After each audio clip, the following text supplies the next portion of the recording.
Sebelum melanjutkan, jangan lupa subscribe dulu, terima kasih. Bab 453, Chaiden sebagai suami baru. Marissa mengerutkan kening saat mendengar analisis Martin. Hal ini juga yang membuat Martin bingung dan khawatir. Mengapa Steles tidak mengirim seseorang ketika sesuatu yang serius terjadi pada Jordan? Apakah kakek, orang tua, dan saudara laki-laki Jordan tidak mengkhawatirkannya? Tentu saja keluarga Jordan harus peduli padanya. Jika Jordan benar-benar kehilangan penglihatannya, mereka pasti akan mengunjunginya. Namun, Jordan telah mengatakan yang sebenarnya kepada kakeknya, jadi keluarga Steele tidak perlu khawatir. Menyerah pada Jordan. Martin kembali mengulang poin-poinnya. Jika keluarga Steele menelantarkan Jordan karena ia cacat, Jordan tidak akan pernah bisa mengetahui rahasia keluarga. Marissa melanjutkan, "Ayah, pikirkanlah. Jordan sekarang cacat. Dia tidak bisa melihat apa-apa. Bagaimana dia bisa mewarisi bisnis keluarga Steele? Bahkan jika keluarga Steele punya rahasia besar, mereka tidak akan membiarkan orang buta seperti Jordan memegangnya. Bahkan jika kita tetap optimis, dapatkah kita menjamin bahwa Jordan tidak akan bertemu dengan kecelakaan lain setelah matanya sembuh? Saya pikir kakak tertua atau kakak keduanya yang meracuninya. Di permukaan, keturunan Steele tampaknya sangat dekat satu sama lain. Tapi siapa yang tahu bagaimana mereka bertengkar secara pribadi?" Martin tak kuasa menahan diri untuk berdiri dari tempat duduknya dan mondar-mandir. Padahal, Martin tengah menyelidiki siapa yang telah melukai Jordan. Jika Brett yang telah menyakiti Jordan, itu tidak apa-apa. Brett adalah musuh Jordan yang telah diprovokasinya di masa lalu. Dengan kekuatan keluarga Howard, mereka dapat dengan mudah menyelesaikannya. Namun akan sulit jika itu adalah saudara kandung Jordan.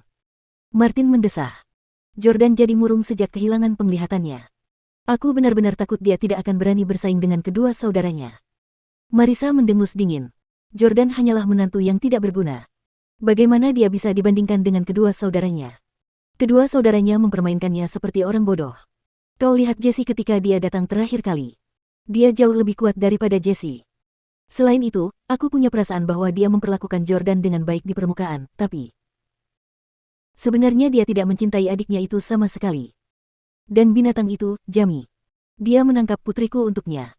Dia jelas ingin membunuhnya. Ayah, aku sarankan ayah untuk tidak menaruh semua harapan pada Jordan. Dia tidak cocok menjadi orang penting.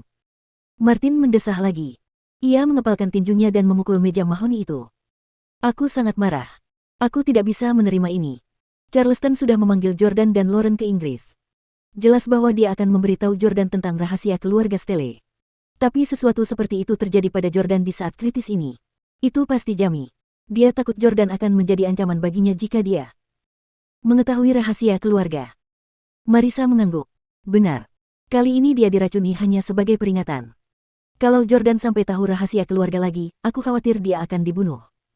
Kita tidak boleh membiarkan Lauren bersama Jordan lagi. Kalau tidak, cepat atau lambat dia akan terlibat. Ayah, entah ayah setuju atau tidak, aku harus mencarikan pasangan baru untuk Lauren. Marissa selama ini memang sangat keras kepala dan tidak takut untuk menonjolkan diri di keluarga Howard, meskipun dia bukan lagi satu-satunya istri Stefan. Hal ini dikarenakan keluarga Marissa sendiri juga sangat terkenal di ibu kota. Martin merenung sejenak sebelum berkata, "Rekan baru. Apakah Anda punya calon? Tuan muda dari keluarga mana yang bersedia? Lauren sudah menikah dan punya anak berusia 4 tahun. Saya khawatir tidak akan mudah baginya untuk menemukan rekan baru." Seakan sudah menduga jawaban ini, Marissa mengangguk. Ya, Lauren bukan lagi perawan berusia 20 tahun. Dengan situasi saat ini, mustahil menemukan tuan muda dari keluarga besar seperti keluarga Howard. Jadi, aku berencana untuk memilih keluarga dari kelas bawah. Martin meletakkan tangannya di belakang punggungnya dan mengangguk. Ya, mungkin saja dia bersama seseorang dari kelas bawah. Lauren memiliki standar yang tinggi. Dia pasti tidak menginginkan siapapun yang terlalu tua atau jelek. Jika Anda memilih keluarga dari kelas bawah, akan ada banyak pria yang memenuhi persyaratan Lauren. Berapa banyak yang Anda incar? Marissa tersenyum. Tuan muda Chaiden dari keluarga Huxley di New York, Matthew dari keluarga Manning di Houston, Henry dari keluarga Zeller di Orlando. Ada juga beberapa dari ibu kota. Saya yakin Anda mengenal mereka bahkan tanpa saya perkenalkan. Jordan terkejut ketika mendengar itu. Ibu mertuaku sangat pandai memilih suami baru untuk Lauren. Sepertinya kau juga mengincar Chaiden. Chaiden telah merebut istri Jordan sebelumnya. Dan sekarang, istri Jordan saat ini, Lauren, sangat mirip dengan Hailey. Dia yakin bahwa Chaiden pasti sangat menyukai Lauren. Namun, tidak mungkin Jordan akan membiarkan bajingan ini membawanya pergi. Marissa melanjutkan, "Ayah, ulang tahunmu yang ke-76 minggu depan. Aku ingin mengundang tuan-tuan muda ini untuk menghadiri pesta ulang tahun. Kita akan mengadakan kompetisi pada hari pesta ulang tahun agar mereka dapat menunjukkan bakat dan kemampuan mereka. Sebagai orang tua, kita dapat memilih siapa yang akan menjadi penerus Lauren selanjutnya. Suami. Marisa, ibu mertuanya, sebenarnya berencana mengadakan kompetisi untuk memilih suami baru bagi Lauren. Siapapun yang menang akan memenangkan hati Lauren. Apakah dia punya sedikit saja rasa hormat terhadap suami Lauren saat ini, Jordan? Jordan sangat marah. Marisa bahkan lebih buruk dari Sylvie. Mantan ibu mertua Jordan, Sylvie Parker, hanya haus akan uang dan status.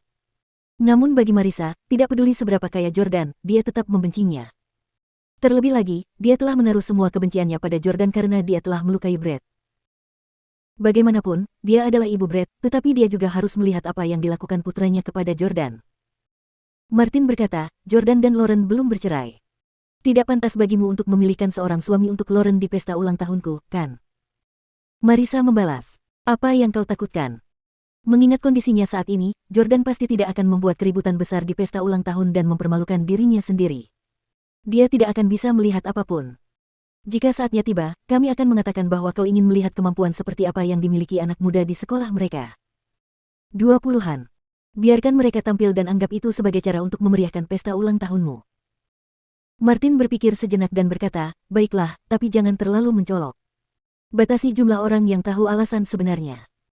Ya, terima kasih, ayah. Aku tidak akan pergi malam ini. Aku akan tidur di tempatmu. Aku akan membuat daftar nama tuan muda yang akan aku undang dan akan kutunjukkan kepadamu besok pagi, kata Marisa dengan gembira. Baiklah. Setelah itu, Marisa keluar dari ruang kerja Martin dan kembali ke kamarnya. Tak lama kemudian, Lauren mengetuk pintu dan masuk. Ibu mencari aku. Lauren menghampiri dan mendapati Marisa mengenakan kacamata berbingkai hitam.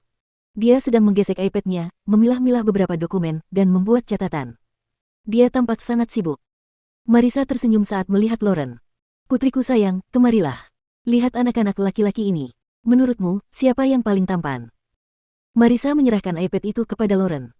Lauren mengambil iPad itu dan menyadari bahwa ada puluhan foto pria di dalamnya. Salah satu foto menarik perhatian Lauren. Apa?